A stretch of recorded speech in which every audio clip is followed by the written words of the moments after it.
Hey everyone, welcome back. Today we're going to be taking a deep dive into the world of entrepreneurship. Ooh, entrepreneurship. I like it. Yeah, we've got a whole stack of sources here, all about business ideas that specifically for women, but honestly, I think anyone who's interested in starting a business could learn something from this. Absolutely. I think these are really great jumping off points. These ideas are really just frameworks. It's all about the principles behind them and how you can apply those to your own unique skills and your own passions. That's a great point. So we're going to be dissecting a podcast episode today, and it outlines 7 business ideas with real millionaire potential. Millionaire potential. Okay, I'm listening. Yeah. So let's explore what makes them tick, and maybe we'll uncover some hidden gems in here that spark your entrepreneurial spirit. Sounds good. Let's dive right in. Okay, so first up is the online boutique. Now, this one's interesting because I actually tried this a few years back. Oh, really? Yeah, I was making and selling handmade jewelry. It was a lot of fun. Yeah. But I definitely learned some hard lessons about the importance of finding the right niche. I bet. That's so true. The online fashion industry is just booming right now. It's massive, but it's also incredibly crowded. So to stand out, you really need to offer something unique. So instead of selling generic clothing, think about what sets you apart. What are you passionate about? Maybe it's sustainable fashion. Maybe you see a gap in the market for like plus-size athletic wear or something. Those are great examples. And actually, the source we're looking at, they pointed to a success story of someone who started an online boutique that specialized in vintage handbags. Oh, wow. And they were able to tap into that love for unique, high-quality pieces and really build a loyal following. That's amazing. Yeah. What's even more fascinating is that they started small. Yeah. They started by just selling a few bags on platforms like Etsy, and once they built a reputation and got some capital, they were able to launch their own website and scale up. That's such a good reminder that you don't need a ton of money or resources to get started. It's all about, finding that niche, building a brand, and then strategically using these online platforms to your advantage. Exactly. Now, speaking of niches, our next idea is all about personalized jewelry. Ooh, I love this one. I know you love anything custom made. Oh, yeah. Remember that ring I designed with my grandmother's birthstone? Yes, I love that ring. You wear it all the time. I do. People are just drawn to pieces with personal meaning, aren't they? Absolutely. There's a real emotional connection there. And that translates to high profit margins. When you're creating one-of-a-kind pieces, you're not just selling a product, you're selling an experience, you're selling a story. That's so true. And the source we're looking at, it said that, jewelry making, it can be a great side hustle to start with, but the real potential comes when you start thinking bigger. For sure. Imagine, selling your designs through high-end boutiques or collaborating with influencers to reach a wider audience. The possibilities are endless. Okay, so let's switch gears a little bit and talk about the world of remote work. The next idea on our list is virtual assistant services. Okay. Did you know that the demand for VAs has skyrocketed in recent years? I'm not surprised. It's one of the fastest growing sectors of the economy. More and more businesses are realizing that they can save so much time and money by outsourcing tasks to skilled virtual assistants. Yeah, it's a total win-win situation. Businesses get the support they need, and VAs get the flexibility and freedom of working from anywhere. Right. And it's not just about, answering emails and scheduling appointments. The scope of VA services is so diverse. Some VAs specialize in social media management while others focus on bookkeeping or customer service. Yeah, the podcast we're looking at, they interviewed this one VA who went from managing a single client's inbox to running a full-fledged agency with a team of VAs specializing in everything from graphic design to web development. Wow, that's a perfect example of how this business can scale. Yeah. You can start small with very little overhead and then gradually expand your services and your team as your client base grows. That's incredibly inspiring, especially for someone like me who values flexibility and, control over their schedule. It definitely speaks to that entrepreneurial spirit. It also highlights how important it is to build a strong network and constantly be developing new skills to stay competitive in the VA market. So true. Okay, now let's talk about an industry that I know is near and dear to your heart. Fitness. Oh, yes. So the podcast suggests that fitness coaching or opening a yoga studio could be a really lucrative path to entrepreneurship. Absolutely. I love yoga. Yeah. And the fitness industry as a whole is constantly evolving. It's not just about in-person sessions anymore. There are so many avenues for growth. Right. You could create online fitness programs. You could offer personalized coaching plans. You could even develop a membership site with exclusive workout videos and nutritional guidance. Yes. And let's not forget about the power of content marketing. You could use platforms like YouTube and Instagram to share fitness tips, motivational messages, even snippets of your own workout routines. Yeah, that's a brilliant way to build your brand and attract new clients. What I love about this idea is that the fitness industry is all about empowering people to live healthier lives. It's a business with a built-in sense of purpose. So true. Okay, on to our fifth idea. Freelance writing and content creation. I have to admit, this one's always intrigued me. There's something so powerful about the written word. Absolutely. And in today's digital world, the demand for high-quality written content is just enormous. Yeah. Every business needs compelling website copy, engaging blog posts, and captivating social media captions. Yeah, it's actually kind of overwhelming to think about how much content is being created every single day. But that also means there's tons of opportunity for skilled writers to make a real living. Right. And just like with the other business ideas we've talked about, finding your niche is key. Do you have a passion for technology, finance, sustainable living? Specializing in a particular area can help you attract higher-paying clients and build a strong reputation. Yeah, the podcast episode highlighted this writer who started out doing general freelance work, but then they niched down to writing about cryptocurrency. Yeah, and that specialization allowed them to command premium rates because they had that in-depth knowledge of a complex and rapidly growing industry. That makes sense. It's a great reminder that passion and expertise can be such a powerful combination in the freelance writing world. And let's not forget the entrepreneurial side of things. Hmm. Many successful freelance writers, they go on to build their own content agencies, managing teams of writers and serving a wider range of clients. Okay, now let's talk about something fun. Remember those subscription boxes you were obsessed with a while back? Oh, how could I forget? Who doesn't love getting a surprise package filled with goodies delivered right to their doorstep every month? Exactly. Well, it turns out that subscription box services are not just a fun treat for consumers. They're also a booming business model with serious profit potential. And what's really cool about this model is the recurring revenue. Once you get someone hooked on your box, they're likely to stay subscribed for months, if not years. That's such a valuable insight. It creates a sense of stability and predictability for the business owner, which is so important in those early stages of entrepreneurship. And just like with all of these other ideas, the key to success with subscription boxes is finding the right niche. What are those unique interests or passions that you can tap into? Maybe it's a curated box of artisanal teas, a subscription for dog lovers, a monthly delivery of eco-friendly cleaning products. Ooh, I love those ideas. The podcast featured a woman who started a subscription box for new moms, sending them a monthly care package with pampering products, helpful resources, and adorable baby clothes. Oh, that's so sweet. I love that. Yeah, it's such a great example of how to address a specific need and then create a community around your box. Those moms aren't just subscribing for the products, they're subscribing for the support and the connection. That's so true. Okay.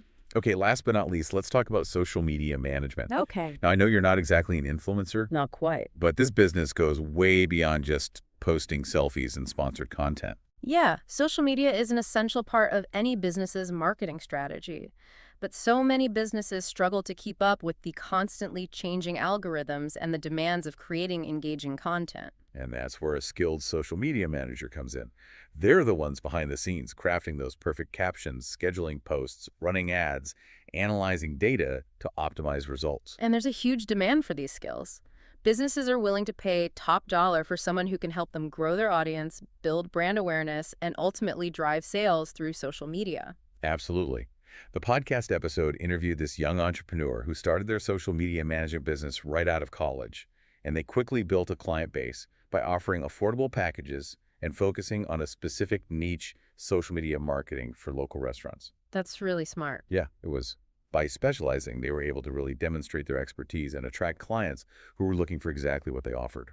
And as they gain more experience and build their reputation, they could raise their rates and take on larger clients. It's proof that you don't need years of experience to succeed in this field. It's all about having that passion for social media, a strong understanding of marketing principles, and a willingness to constantly learn and adapt to new trends. So there you have it, 7 incredibly diverse business ideas, all with the potential to generate significant income and maybe even achieve that coveted millionaire status. What stood out to you? What fascinates me is how each of these ideas taps into a different aspect of entrepreneurship, whether it's creativity, problem solving, the ability to connect with people on a deeper level. I totally agree. And they all highlight the importance of finding your niche, building a brand, and leveraging the power of online platforms.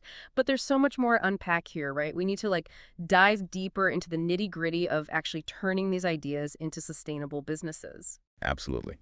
In part 2, we'll explore the practical steps involved in getting started, from understanding your target market and crafting a compelling brand to navigating the legal and financial aspects of running a business. Stay tuned. Welcome back to our deep dive into millionaire making business ideas. So we've covered some pretty amazing possibilities, but as they say, ideas are just the starting point. That's right. Now comes the real work, turning those sparks of inspiration into concrete action plans. Okay, so let's break down that process. What's the first step that someone should take after they've, landed on a business idea they're passionate about? Well, before you even think about logos or marketing campaigns, Hmm. you need to get crystal clear about your target audience. Oh, that makes sense. You can't build a successful business if you don't know who you're building it for, right? Exactly. It's about more than just demographics. You need to understand their needs, their desires, their pain points, even their aspirations. Remember that online boutique specializing in vintage handbags? They didn't just target women who like bags. They honed in on a specific type of woman, one who values quality, uniqueness, and sustainable fashion. I see. So, for example, if I were starting a fitness coaching business, I wouldn't just say, I want to help people get in shape. I'd need to define who those people are. Maybe it's busy moms who are struggling to find time for themselves, or young professionals who are looking to, improve their overall well-being. Exactly. By focusing on a specific niche, you can tailor your messaging, your services, even your branding to really resonate with that audience. So once you've identified your target market, what's next? Now comes the exciting part, building a brand. And this goes way beyond just picking a catchy name and a cool logo. Right. Your brand is your identity. It's the feeling that people get when they interact with your business. Exactly. Think about those personalized jewelry pieces that you love. The brand likely evokes feelings of luxury craftsmanship, personal connection. They've created an experience that goes beyond just buying a piece of jewelry. So how do you actually go about building a brand that resonates with your target market? It's all about consistency. Your brand message, your visual identity, your tone of voice, even your customer service. It all needs to be aligned and reflect the core values of your business. And that consistency needs to extend across all of your touch points, right? From your website and social media to your packaging and email communications. Absolutely. It's like building a house. Yeah. You need a strong foundation, and every element needs to work together to create a cohesive and beautiful structure. Okay, so we've got our target market figured out. Our brand is starting to take shape. What about the practical side of things? How do you actually make this business run? Well, this is where we get into the nitty-gritty of operations and logistics. Right. How are you actually going to deliver your product or service? Right. Thinking about that virtual assistant business, you'd need to figure out things like setting up efficient communication channels with your clients, managing your workload effectively, maybe even using project management software to stay organized. Exactly. And depending on the business idea, there might be other logistical considerations like finding reliable suppliers for a subscription box service or securing a commercial kitchen space if you're launching a food-based business. Sounds like a lot to think about. It is, but it's all about breaking it down into manageable steps. Start by identifying the essential tasks involved in running your business, and then think about the systems and tools that you need to put in place to streamline those processes. What if you don't have a lot of money to invest up front? Can you still launch a successful business? Absolutely. Many of these ideas can be started with relatively low investment. Remember that freelance writer we talked about? All they needed was a laptop, an internet connection, and their writing skills to get started. That's encouraging. So you don't necessarily need a huge loan or a fancy office space to get your business off the ground? Not at all. In fact, starting small and bootstrapping your way to success can be incredibly empowering. It allows you to test your ideas, refine your offerings, and build a solid foundation without taking on unnecessary risk. Okay, let's say you've got your operations in place. How do you actually get the word out about your awesome new business? We talked about branding, but what about marketing? Marketing is crucial. But the good news is we live in a time where there are so many cost-effective ways to reach your target audience. Yeah, social media immediately comes to mind. Platforms like Instagram, TikTok, even LinkedIn can be incredibly powerful tools for building brand awareness and attracting new customers. Exactly. And think about the fitness coach creating engaging workout videos on YouTube or the social media manager showcasing their expertise on LinkedIn. These platforms are like virtual storefronts where you can connect directly with your ideal clients. And what about content marketing? We touched on that earlier. It's a super effective strategy, especially for businesses like the freelance writer or the online boutique owner. By creating valuable content that educates, entertains, or inspires their target audience, they can position themselves as experts and build trust with potential customers. So it's not just about shouting, hey, buy my stuff. It's about providing genuine value and building relationships. Exactly. And remember, it's not a one-size-fits-all approach. Sure. The best marketing strategies will depend on your specific business, your target market, and your overall goals. This has been so helpful. We've gone from brainstorming ideas to really understanding the practical steps involved in launching a business. But I have a feeling there's one more crucial element we need to address. You're right. And it's not something that you can learn from a textbook or a marketing course. It's the mindset. Ah, the entrepreneurial spirit. What does Yeah. that really mean? It's about resilience. Building a successful business, let alone a million-dollar one, is a marathon, not a sprint. There will be challenges, setbacks, moments of doubt. So you're saying it's not just about having a great idea, it's about having the grit and determination to see it through. Exactly. It's about embracing those challenges as opportunities for growth, learning from your mistakes, and constantly adapting to change. Remember that online boutique owner who started on Etsy? Yeah. They didn't just magically achieve success overnight. They faced competition, had to learn about marketing and logistics, and probably had moments where they wanted to give up.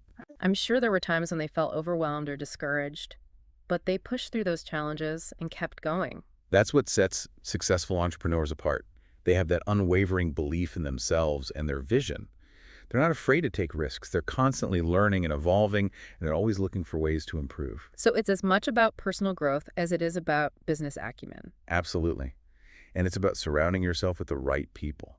Mentors, advisors, even a supportive community of fellow entrepreneurs can make all the difference. Because you don't have to do it all alone. Exactly. Building a successful business is often a team effort. And it's about celebrating the wins along the way. No matter how small they may seem, those small victories keep you motivated and remind you why you started this journey in the first place. This has been incredibly insightful. We've really covered the essential building blocks of starting a business, from understanding your target market and building a brand, to navigating the operational side of things and cultivating that all-important entrepreneurial mindset.